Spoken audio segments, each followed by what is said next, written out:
sejam bem-vindos a mais um vídeo resenha aqui do canal. Eu me chamo Fernando e separei dois materiais de terror que vocês conseguem adquirir na loja Liga HQ, link na descrição. Começando pelo primeiro deles, Hellblazer, John Constantine, O Capote do Diabo, um lançamento da editora Panini Comics. Trata-se do penúltimo volume da série que vai encerrar a participação do John Constantine pelo selo Vértigo. Depois, a partir da edição 300, que acaba na 300, o John Constantine migrou para o universo tradicional da DC, nos Novos 52, teve até um título agora mensal da editora Panini Comics, mas a galera torceu o nariz porque não tem a mesma representatividade do que ele tinha quando participava do selo Vértigo. Essa edição aqui, ela tem cerca de 204 páginas, ao preço de R$ 23,90, compila as edições 283 a 291, escrito por Peter Milligan e desenhos do Giuseppe Camuncoli e Stefano Landini. E essa capa sensacional do Simon Bisley. Galera, você vai me perguntar, Fernando, eu preciso ler os outros encadernados para entender esse aqui? Sim, o Peter Milligan está escrevendo uma série com bastante repercussão. Eu vou contextualizar um pouco as coisas para você, caso você queira arriscar e comprar esse encadernado. Vamos lá, galera. É o seguinte, o John Constantine, ele acabou tendo uma versão maligna de si mesmo, que acabou abusando sexualmente da sua sobrinha Gemma, com quem ele trata praticamente como fosse uma filha. Além disso, o John Constantine casou com a filha de um mafioso, a Epiphany, ela que também mexe um pouco com magia. Então a gente vai ter esse contexto, e obviamente por conta do ódio da sobrinha, da Gemma, em relação ao John Constantine, mesmo com ele tentando explicar que não era ele e tal, ela acabou se vingando dele e com isso ela vendeu o capote, né? O sobretudo que ele usa ali, acabou vendendo no mercado negro. O problema é que o capote do John Constantine não é uma simples roupa comum. Ela está impregnada de magia negra. Pelo fato do John Constantine ter passado pelas mais diversas circunstâncias, pelos mais diversos demônios que influenciaram na vida dele, esse capote acabou tendo também uma aura mágica ali, mas de magia negra. E todo mundo que possuir esse capote, que tem até uma influência no sentido de atrair as pessoas a usarem esse capote, acabam também sofrendo consequências danosas por conta dessa roupa do John Constantine.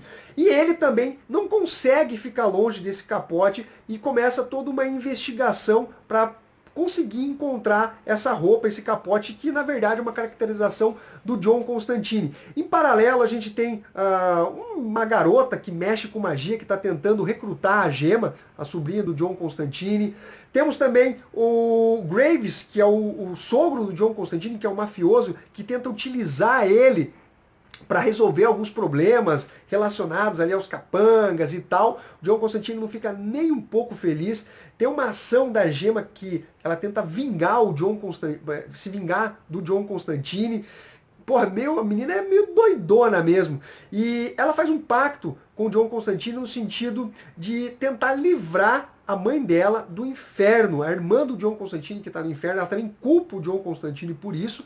E ele vai tentar resolver essa situação até que aparece o primeiro dos caídos. Ele mesmo lá que apareceu em Infernal Volume 1 e Infernal Volume 7 da série do Garth Ennis, à frente do Hellblazer John Constantine.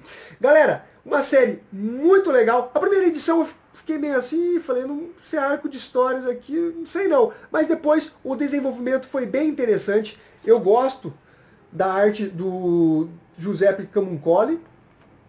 É uma arte interessante. Aqui um pouquinho mais.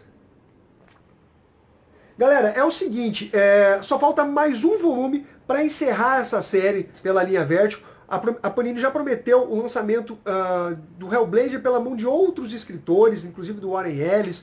Eu não sei se o Brian Azzarello terá republicação. A Panini já publicou uma parte da fase dele em encadernados. Que nota que eu dou para essa publicação aqui? Eu dou uma nota 8. The Witchers, Os Filhos da Raposa, publicação em capa dura da editora Pixel. Aliás, uma belíssima capa dessa publicação. Esse aqui seria basicamente o volume 2 dessa série baseada num game. Eu já fiz resenha do volume 1, foi um material que me surpreendeu, realmente não dava nada.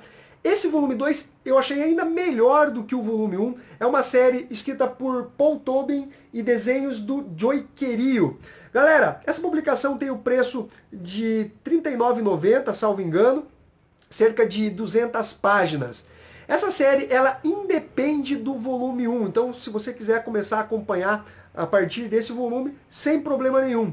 Nessa história, nessa trama, nós temos o Geralt, que é o The Witcher, o caçador de monstros, ele com seu fiel escudeiro ali, um anão chamado Adário, eles acabam se aventurando num navio, e esse navio ele acaba caçando monstros, e eles sequestram uma Vulpes. O que seria uma Vulpes? É uma espécie de demônio, de ser Antheriums, a gente pode chamar, que seria basicamente seres animais, no caso uma raposa, que se transforma em homem. O contrário seria os teriântropos, que seria o homem que se transforma num animal, por exemplo, lobisomem, né? Um homem que se transforma em lobo. Então, os antérios seriam o contrário, basicamente animais que se transformam em homens. E são seres muito poderosos. Eles criam diversas ilusões. Você não sabe exatamente o que é real e o que não é. Nem mesmo o amuleto do Witcher, ele consegue identificar se aquilo é real ou não. Então você imagine a situação que esses caras estão, porque eles sequestraram a filha de uma Vulpes. O The Witcher, ele tenta convencer eles a, na verdade, libertar essa garota para eles poderem ir embora. Porque enquanto eles tiverem essa garota ali dentro do navio, ali ela tá tipo num sótão, presa, a Vulpes não vai deixar eles fugirem dessa ilha onde eles estão. E galera, é muito foda. O Paul Tobin soube conduzir a história de forma a deixar o leitor tenso. Você começa a ler a história e você não sabe o que é realmente real e o que não é. Então você fica basicamente na mesma situação dos tripulantes dessa embarcação.